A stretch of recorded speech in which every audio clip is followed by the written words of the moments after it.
Hello guys, and welcome to another quick tutorial video. In this short tutorial video, I'm going to be showing you how to buy the Ordi coin. It's quite easy to get this done by using a centralized exchange, and the centralized exchange I'm going to be working with for today's video is KuCoin. Once you've opened up the KuCoin platform, all you need to do is simply deposit crypto or fiat currency here. So simply click on the deposit icon you can find. But before you can even start depositing, you're going to need an account on KuCoin. And if you do not have an account on KuCoin, use our link in the description of this video to enjoy $3,200 worth of welcome bonuses and gifts when you register and verify your account. Now, click on the deposit icon at the top left. Once you select the deposit icon, you could either deposit crypto or fiat, depending on which currency you make use of.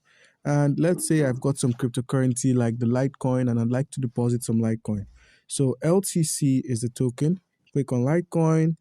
Copy the wallet address that is shown, select the network you wish to send from, and please take note that your sending network must match your receiving network.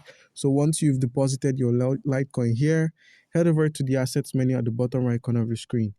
At the assets menu, we can simply scroll from the overview to the funding or trading wallet, depending on where your Litecoin is stored. As you can see, I've got some Litecoin here. So how can I buy the Ordi coin with this Litecoin? Head over to the home section. Once there, scroll to the convert option. As you can see, it's convert. Click on convert.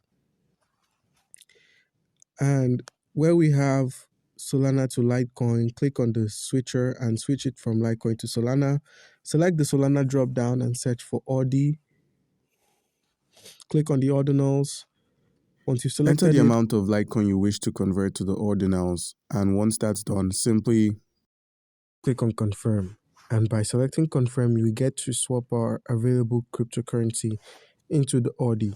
And then you can locate your Ordi tokens on the assets menu at the bottom right. So at the assets menu, when you scroll to your funding or trading, you'd find the Ordi token here. So guys, do comment down below if you have a question concerning how we can go about any of this, and you'll be given an answer. Thank you.